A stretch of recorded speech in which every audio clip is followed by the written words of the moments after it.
AudioJungle.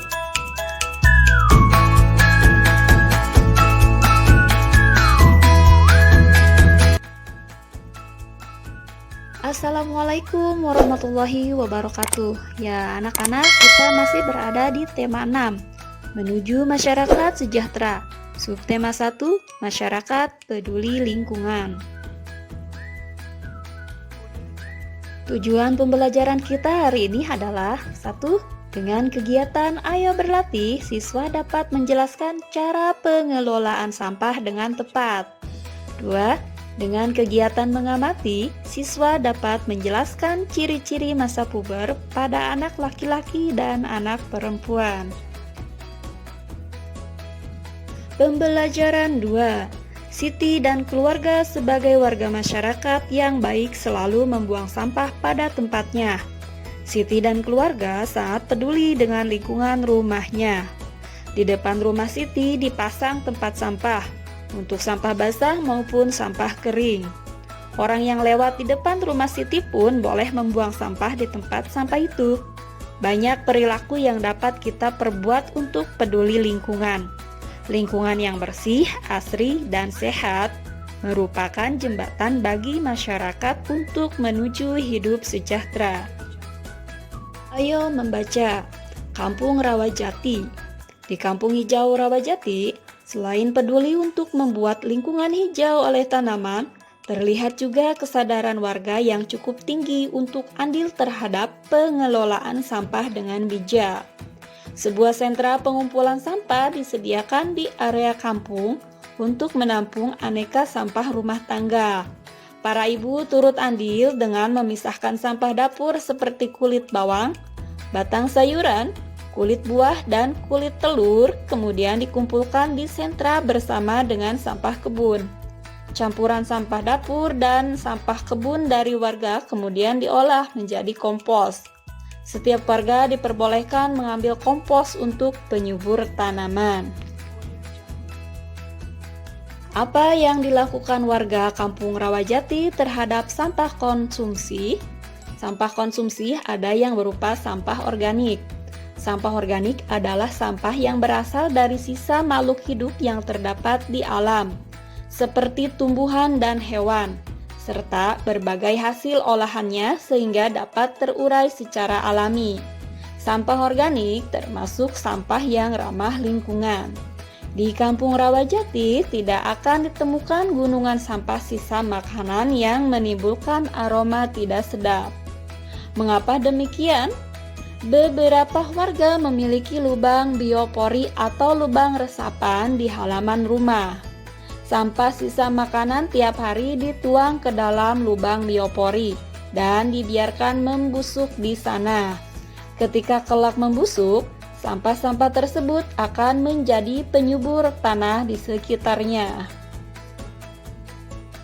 Ada juga sampah konsumsi berupa sampah anorganik, yaitu sampah yang tidak akan dapat terurai oleh bakteri secara alami.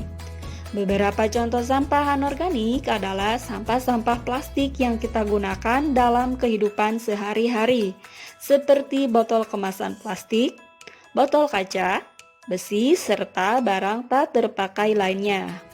Warga Rawajati memiliki bank sampah sebagai tempat menyetorkan sampah-sampah jenis ini. Setiap minggu sampah yang terkumpul di sentra diambil oleh beberapa pengepul untuk dibawa ke tempat pengolahan akhir. Pengelola bank sampah mengeluarkan daftar harga beli untuk tiap kilogram sampah yang disetorkan warga.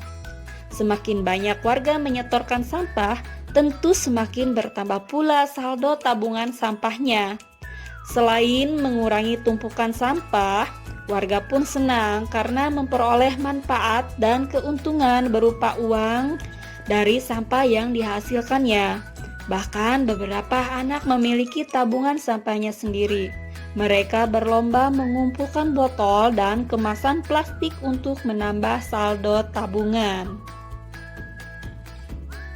Sebagian dari sampah anorganik juga dikumpulkan warga untuk diolah menjadi aneka kerajinan yang bernilai jual. Vas bunga, alat gelas, dompet, serta tas dirangkai cantik dari aneka botol plastik dan kemasan bekas. Kegiatan ini dilakukan oleh beberapa ibu di waktu luang mereka, mengisi waktu, mengurangi tumpukan sampah, dan menambah uang belanja tentunya menjadi hal positif yang bermanfaat bagi warga dan lingkungan. Ayo anak-anak, silakan kalian siapkan buku tugasnya ya. Bagaimana dengan pengelolaan sampah di sekitarmu?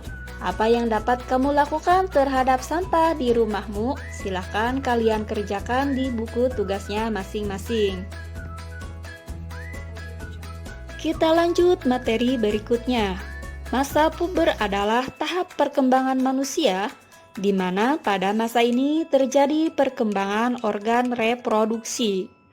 Anak laki-laki maupun anak perempuan akan mengalami masa puber. Berikut ini ciri-ciri anak laki-laki dan perempuan pada masa puber. Ciri-ciri anak perempuan pada masa puber. 1. Tumbuhnya rambut halus pada ketiak dan alat kelamin. 2. Suara jadi melengking. 3. Payudara membesar. 4.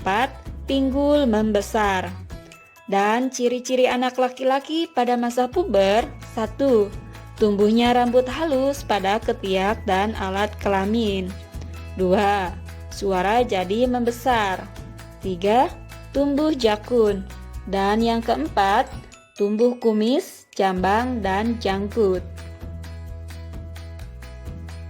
Dan silakan kalian siapkan buku tugasnya ya.